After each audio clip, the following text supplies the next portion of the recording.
how can we explain um, what is going on in America that we have the leaders that we do today? So if we think about the elections of the past several cycles, let me ask: are we a divided nation? Are we more of a divided nation than we were in the past? What do you understand about the American citizen at the beginning of this century from the leaders we have elected? Yes, obviously, we are a divided country in our rhetoric, in our day-to-day politics. But we are nowhere near as divided as we have been in other periods in our history, right? The most obvious, of course, being in the American Civil War, right, 150 years ago. And the distinction is not just that, we haven't come to blows, but that we are fundamentally one society, one economy, and sort of, deeply integrated as a nation, both domestically and on the world stage in ways that, look nothing like the United States in 1861.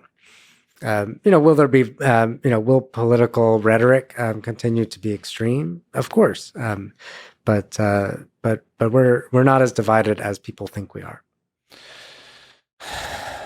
Well, then if you actually look throughout human history, does it always get so outside the people? Do the elections get as contentious as they've recently been? So there's a kind of perception has been very close, and there's a lot of accusations, a lot of tensions. It's very heated. It's almost fueling the machine of division. Mm-hmm. Has that often been the case? It has. We are. It has and it hasn't. I mean, I do think right now is different, and there it's worth distinguishing. Are there deep social or economic divisions, which I don't actually think that there are, versus partisanship in particular, sort of the rivalry between the two parties. And it's very clear that we are in an era of what political scientists call hyperpartisanship, right? And that the two parties have taken fundamentally different positions and moved further, apart from one another. And that is what I think people talk about when they say our country is divided. So the country may not be divided, even if our politics are highly partisan. That is, a divergence from other time periods in our history. So I wonder if this kind of political partisanship is actually an illusion of division.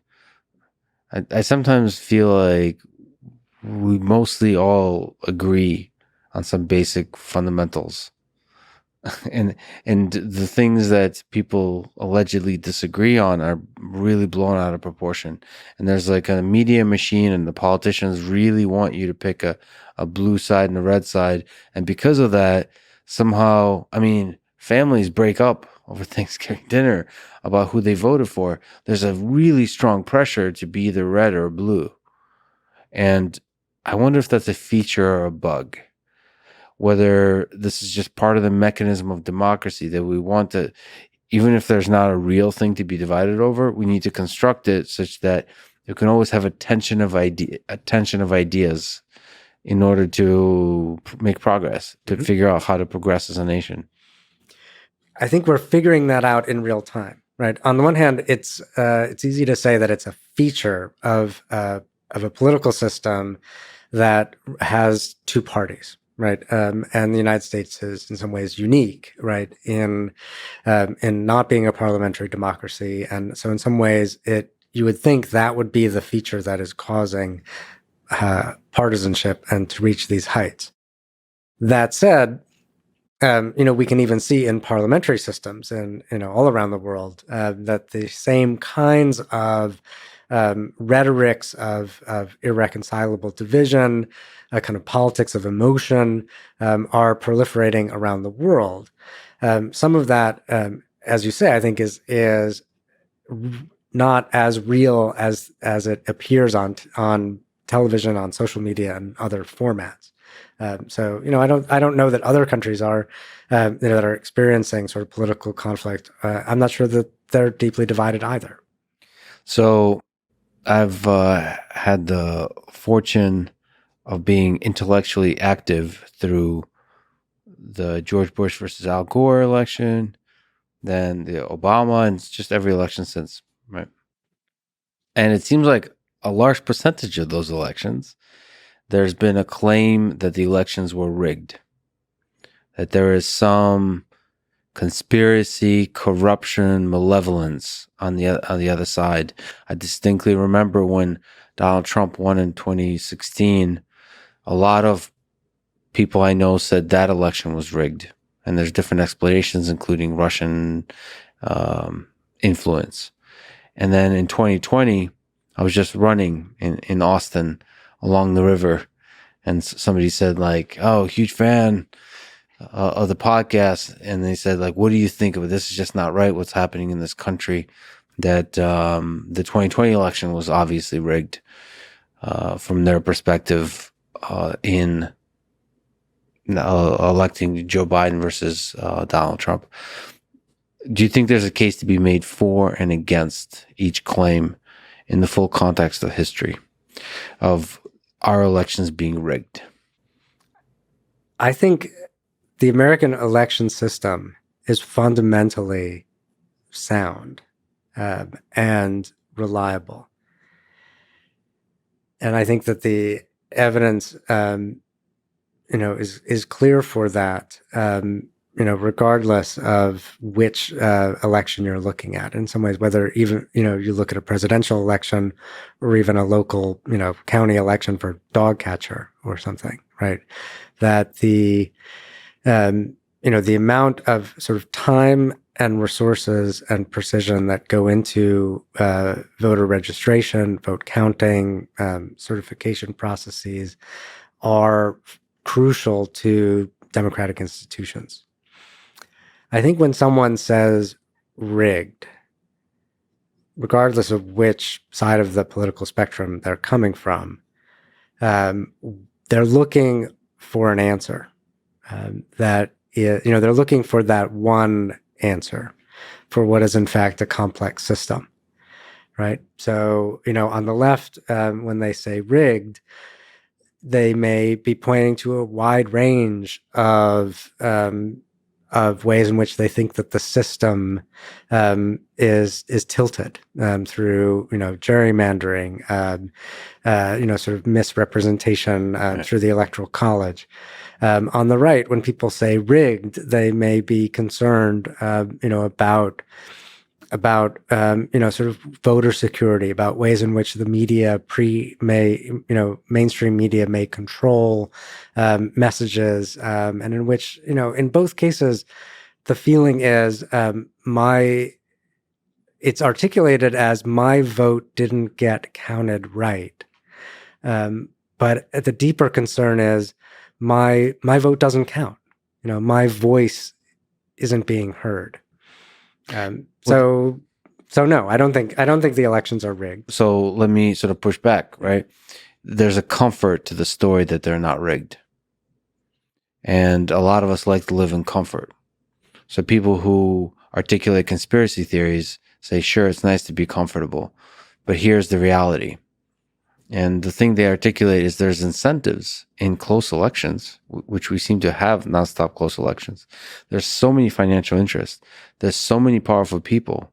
Surely you can construct, not just with the media and all the ways you described, both on the left and the right, that elections could be rigged, but literally, actually, in a fully illegal way, manipulate the results of votes. Surely there's incentive to do that. And I don't think that's a totally ridiculous argument, because it's like, all right, well, it actually lands to the question, which is a hard question for me to ask as ultimately as an optimist, of how many malevolent people out there and how many malevolent people are required to rig an election. So how many, what is the phase transition for a system to become from like corruption light to corruption, to high level of corruption, such that you could do things like rig elections which is what happens quite a lot in many nations in the world even today. So yes, there is interference in elections, and there has been in American history, right? And we can go all the way back into the into the 18th century. You don't have to go back to Texas in the 1960s, LBJ to find examples of direct interference in the outcome of elections. And there are incentives to do that. Those incentives will only feel more existential as hyperpartisanship makes people think that the outcome of the elections are a matter of black and white or life and death. And you will see people sort of organizing sort of every way they can to shape elections, right? We saw this in the 1850s, right? When settlers, pro and anti-slavery sort of flooded into Kansas to try to sort of, determine the outcome of an election.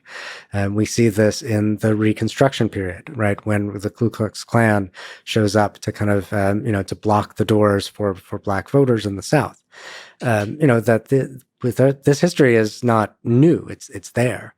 I think what the reason why I think that the system is sound is not, or the reason when I say I believe that the election system is fundamentally sound, it's not. I'm not trying to be reassuring or encourage complacency, right? I'm saying this is something that we need to do and to work on. So the current electoral mechanisms are sufficiently robust. Even if there is corruption, even if there is rigging, they're robust. The force that corrects itself corrects and ensures that nobody gets out of line is much stronger than the other incentives, which are like the corrupting incentives. And that's the thing I talked about visiting Ukraine, talking about corruption. What a lot of people talk about corruption as being a symptom, not if the system creates the incentives for there to be corruption, humans will always go for corruption. That's just, you have to assume that. The power of the United States is that it constructed systems that prevent you from being corrupt at scale. At least, I mean, depends what you believe, but for most of us, if you believe in this country, you have to, you believe in the self-correcting mechanisms of corruption, that even if that desire is in the human heart, the system resists it, prevents it. So that's your current belief. Yes, as of today. But Yeah. I do think that those, that will require oversight by institutions, ideally ones that are insulated as much as possible from partisan politics, which is very difficult right now. Yes. And it will require the demands of the American people, that they want these elections to be fair and secure, and that means being willing to lose them, regardless of which party you're in favor of. So, what do you think about the power of the media to create partisanship? I'm really worried that there's a huge incentive. Speaking of incentives, to divide the country in the media and the politicians. I'm not sure where it originates, but it feels like it's the media. Maybe it's a very cynical perspective on journalism, but it seems like if we're angry and divided as evenly as possible, you're going to maximize the number of clicks. So it's almost like the media wants to elect people that are going to be the most divisive, maximizing. And the worry I have is they are not beyond either feeding, or if you want to be very cynical, manufacturing narratives that lead that division, like the narrative of an election being rigged. Because if you convinced half the populace that the election was completely rigged, that's a really good way to get a lot of clicks. And like the very cynical view is, I don't know if the media machine will stop the destruction of our democracy in service of getting more clicks.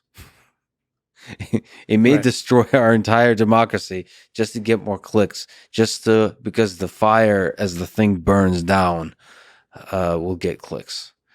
Am I putting too much blame on the media here? the machine of it. You're diagnosing the incentive structure, you're depicting that with 100% accuracy. But I think history teaches that you might be giving the media too much sort of causal power. That that the American people are smarter than the media that they consume, right? And and even today, we know that, right? People who consume, even people who consume just Fox or just MSNBC, know what they're consuming, right? And so I don't think that media will be the solution, and I certainly don't think that returning to a media structure of the mid 20th century with 3 news channels that all tell us one story that's no golden age that we're trying to get back to, for sure. Well, there is a novel thing in human history, which is Twitter and social media and so on. So we're trying to find our footing as a nation to figure out how to think about politics, how to maintain our basic freedoms, our sense of democracy, of our interaction with government and so on this new medium of social media. Do you think Twitter? How do you think Twitter changed things? Do you think Twitter is good for democracy? Do you think it has changed what it means to be an American citizen? Or is it just the same old media mechanism? It has not changed what it means to be an American citizen. It has. It may have changed the day-to-day sound of being, and the experience of it. It got noisier, it got louder, and it got more decentered. I think Twitter is it's paradoxical. On the one hand, it is a fundamentally democratic platform, right? And in some ways, it democratizes institutions that that had gatekeepers and authority figures for a very long time. But on the other hand, it's not a democratic institution at all. It's a for-profit corporation, and it operates under those principles. And so, that said, it's is an institution of American and global life, that the people of the United States have the authority to regulate or reshape as they see fit, both that and other major media players. So one of the most dramatic decisions that illustrate both sides of what you're saying is when Twitter decided to ban, I think permanently, the president of the United States, Donald Trump, off of Twitter. Can you make the case that that was a good idea and make the case that that was a bad idea? Can you see both perspectives on this? Yes, I think, the simple fact of the matter is, Twitter is a platform. It has rules of service. Twitter concluded that President Trump had violated the terms of service and blocked him, right? And if you have rules, you have to enforce them. Did it have consequences? It had direct and predictable consequences, of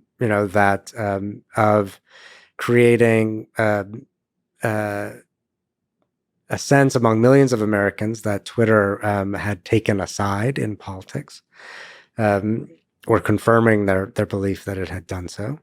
Will it have unintended consequences? This is where the historian can come in and say, yes, there's always Right. unintended consequences.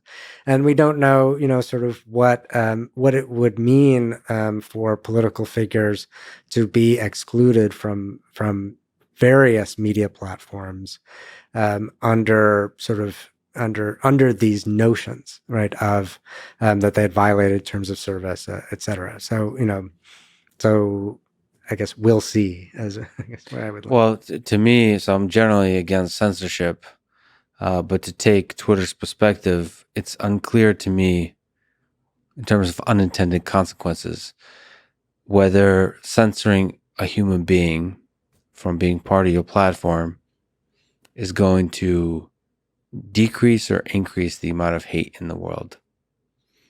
So there's a strong case to be made that banning somebody like Donald Trump increases the amount of resentment among people, and that's a very large number of people that support him or even love him or even see him as a great president, one of the greatest this country has had.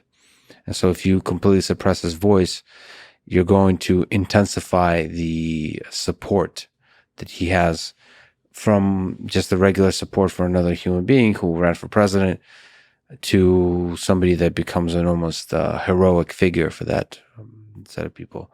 Now, the flip side is removing a person from a platform like Donald Trump might lessen the megaphone of that particular person, might actually level the democratic notion that everybody has a voice. So basically, removing the loud extremes is helpful for giving the center, the calm, the thoughtful voices more power. And so, in that sense, that teaches a lesson that don't be crazy in any one direction. Don't go full. Don't go Lenin. Don't go Hitler. Don't like you have to stay in the middle. There's divisions in the middle. There's discussions in the middle, but stay in the middle. That's sort of the steelman the case for censoring. But boy, is censorship a slippery slope. And also, boy, is Twitter becoming a thing that's more than just a company. It seems like it's a medium of communication that we use for information, for knowledge, for wisdom, even. You know, during the period of COVID, we used it to gain an understanding of what the hell's going on. What should we do? What's the state of the art science? Science fundamentally transformed during the time of COVID because you have no time for the full review cycle that science usually goes through. And some of the best sources of information for me, from the conspiracy theory to the best doctors, was Twitter. The data, the stats, all that kind of stuff, and that feels like more than a company. And then Twitter and YouTube and different places took a really strong stance on COVID, which is the lazy stance, in my opinion, which is we're going to listen to whatever CDC or the institutions have said. But the reality is, you're an institution of your own now. You're kind of the press. You're like there's a it's a really difficult position. It's a really, really difficult position to take. But I wish they've stepped up and take on the full responsibility and the pain of fighting for the freedom of speech. Yes, they need to do that. But I'm struck by some of the things that you said, ways in which Twitter has the power to shape the conversation. And I don't think in a democratic society, democratic polities should cede that power to for-profit companies. Do you agree that it's possible that Twitter has that power currently? Do you sense that it has that power? Because my sense is Twitter has the power to start wars, like tweets have the power to start wars, to change the direction of elections. Maybe in the sense, in the ways in which a wave has the power to wash away sand, right? It's still the medium, right? It's not in itself an actor. It's how actors use the platform, which requires us to scrutinize the structure of the platform and access to it. Unfortunately, it's not. Maybe it's similar to the wave. It's not just a medium. It's a medium plus. It's a medium that enables virality. Mm-hmm. That benefits from virality of engagement. And that means singular voices can have a disproportionate impact. Like not even voices, singular ideas, dramatic ideas can have a disproportionate impact. And so that actually threatens, it's almost like I don't know what the equivalent is in nature, but it's a wave that can grow exponentially because of the intensity of the initial intensity of the wave. I don't know how to describe this as a dynamical system, but it feels like there is a responsibility there not to accelerate voices just because they get a lot of engagement. You have to have a proportional representation of that voice. But you're saying that a strong democracy should be robust to that. A strong democracy can and should and will be. I mean, I think the other thing a historian will tell you about Twitter is that this too shall pass, right? Yeah. But I do think the structures of the platform, of the algorithm, of this and other major players are eligible for scrutiny by democratic institutions.